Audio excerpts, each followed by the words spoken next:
Round 2 of the AA Fleetcare Touring Car Championship is underway at AA Kyalami. In car with Nick Duval, and there is plenty of jockeying for positions, but it looks as though we have another clean start as the cars stream into the total curves. The first corner is always a potential flashpoint, but everyone has made it safely through the initial danger zone.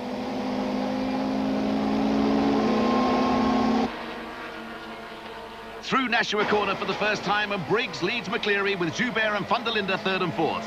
One of the Rothmans Audis has made a good start in fifth position with Anthony Taylor hot on his heels in the Castrol Camry. The two Opel Vectras are once again out in front, and we are looking at a repeat of round 1 of the AA Fleetcare Championship. It's Chris Aberdeen who is up ahead of Anthony Taylor as the cars head for the tight left-hander at Goodyear corner.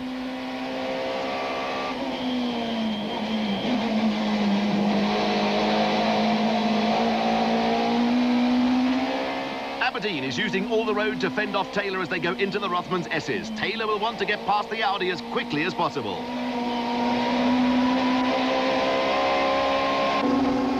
We go in car with Nick Duval in the BP Nissan Sentra. Up ahead we have a bird's eye view of the Aberdeen-Taylor scrap with a determined Aberdeen fighting back. And the pair are trading paint in West Bank corner, but Taylor has got the break he wanted and can chase after the two BMWs. The next problem for Aberdeen will be Duval, who will also be looking for a way past the Audi.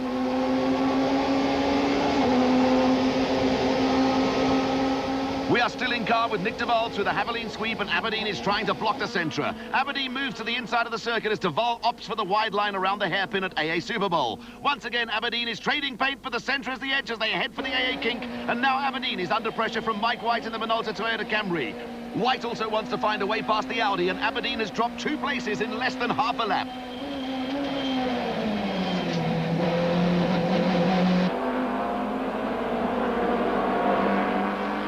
The cars come steaming down the Gestetner Straight, and it's still the Opel Vectras out in front from the BMW pair of Dion Joubert and Sean van der Linde. Anthony Taylor is 5th in the Castrol Camry with Aberdeen 6th in the Rothmans Audi, but now under pressure from Mike White in the second Camry. White won't want to be held up by Aberdeen, and like Taylor and Duval, will be looking for a quick way around the Rothmans Audi.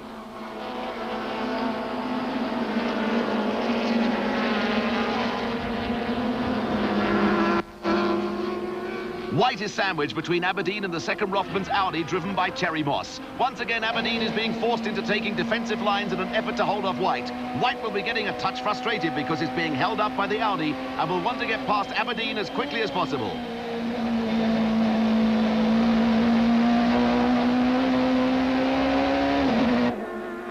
If he can quickly get past the Audi, the next target for White will be Nick Duval in the BP Nissan Sentra. Duval hasn't been able to break away from Aberdeen, and White will fancy his chances of catching the Nissan. White has made his move, and he does it at exactly the same place as teammate Anthony Taylor a lap or 2 ago. Taylor went past Aberdeen at exactly the same spot on the climb up to West Bank, but Aberdeen is fighting back on the inside.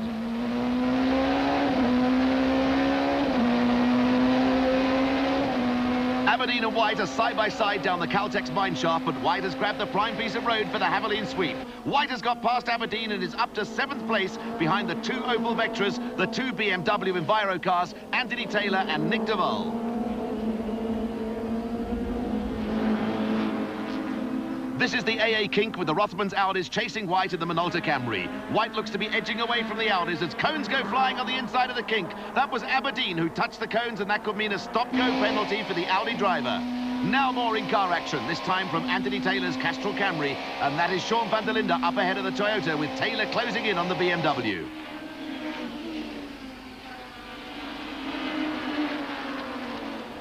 The race order is Briggs leading McCleary with Joubert 3rd, van der Linde is 4th, Taylor 5th, Duval is 6th and White 7th in the Minolta Camry.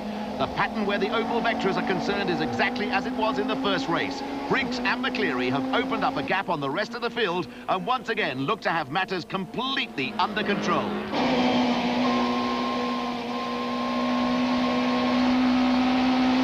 Anthony Taylor is closing in rapidly on Sean van der Linde in the BMW Enviro car. There was a little twitch from the BMW as they went through the Goodyear sweep, and that indicates van der Linde has a tyre problem. It's a sweltering day, and with high track temperatures, all the tyres will be taking a beating. When the tyres go off, the car starts sliding around in the corners, and van der Linde is going to have his hands full fending off Taylor.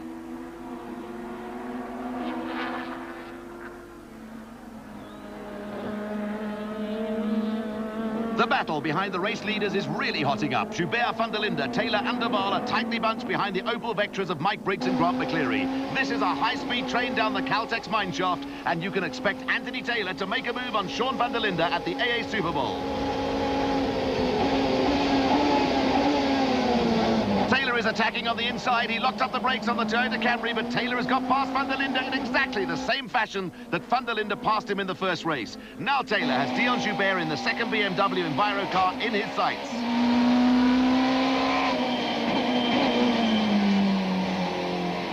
And Taylor has a problem. Taylor is pulling off the side of the circuit and his race is over. Taylor went into the dirt coming out of the AA kink and might have a puncture. And that's a tragedy for the Toyota team. Anthony Taylor's race is run, but now it's Nick de Waal in the BP Nissan Sentra who is climbing all over Sean van der Linde in the BMW. Van der Linde definitely has a tyre problem and de Waal has his sights set on taking over fourth place.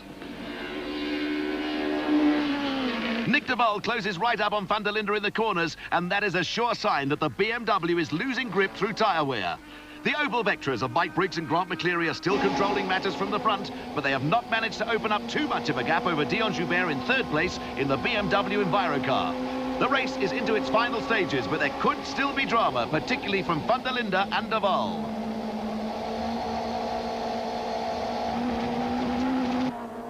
And there is Anthony Taylor still on the circuit, but circulating very slowly as Ben Morgan-Rood, who is way down the field, goes past the Camry in the Sassel Ford Mondeo. Taylor looked to have picked up a puncture, but must have run into some sort of mechanical problem that has slowed him right down. Taylor will finish out at the points, but Nick de Waal is still fighting it out with Sean van der Linde, who has been slipping and sliding all over the circuit. Van der Linde managed to keep de Waal at bay in through West Bank corner, but the Nissan is going to get past as they go down the Caltex mineshaft.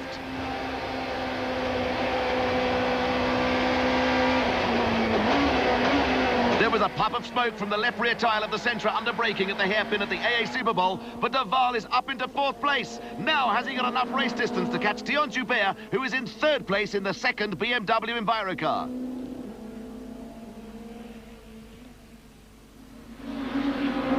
Behind van der Linde and in the points in sixth place is Mike White in the Minolta Camry. White has managed to keep the Rothmans Audis of Terry Moss and Chris Aberdeen at bay.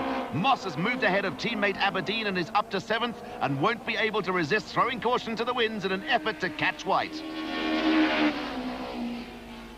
This is the last lap with Sean van der Linde grimly trying to stay in touch with Nick de Waal in the Nissan Sentra. The race is once again in the bag for the Opel Vectras, and it doesn't look as though de Waal will be able to make up the deficit on Dion Joubert, who has been third throughout this race. De Waal is pulling away slightly from van der Linde, but he doesn't have enough race distance to catch Joubert.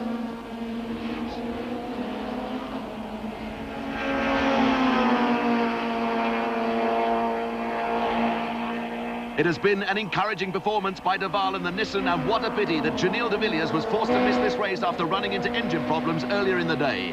Now race cam action from the Mike White Minolta Toyota Camry. This is the approach to Goodyear corner, and White is taking a wide line, and Terry Moss has slipped through on the inside in the Rothmans Audi. That puts Moss into the points, and White won't be too happy about dropping a place on the last lap.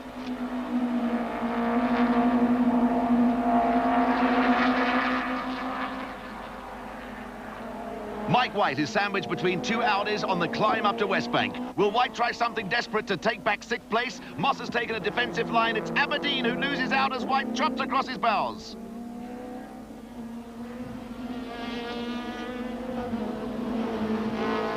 Down the Caltex mineshaft for the last time, and White will be looking for an overtaking manoeuvre at the AA Super Bowl. He needs to be a bit closer to Moss. Oh, and White has gone very wide. He looked to miss a gear, and Chris Aberdeen has sneaked through on the inside. White will be fuming. Both the Rothmans Audis have gone past Mike White on the last lap, and he is out of the points. A victory wave from Mike Briggs, and it's a double on the day for the former champion, with his Opel Vectra teammate Grant McCleary providing tremendous support with another second place. Dion Joubert picks up another third place with Nick de Waal, Sean van der Linde and Terry Moss also in the points. It's somewhat of a nightmare day for you, I think is the best way to describe it. Good start in both heats, and then it all seemed to go badly wrong. What happened in both of them? First heat was going quite well. The car was getting very good towards the end of the race because of the four-wheel drive. And I had a little coming together with Sarl on the just on the approach to this corner right here, and our cars seemed to hook together, and he jumped on the brakes and locked everything up and went off the circuit.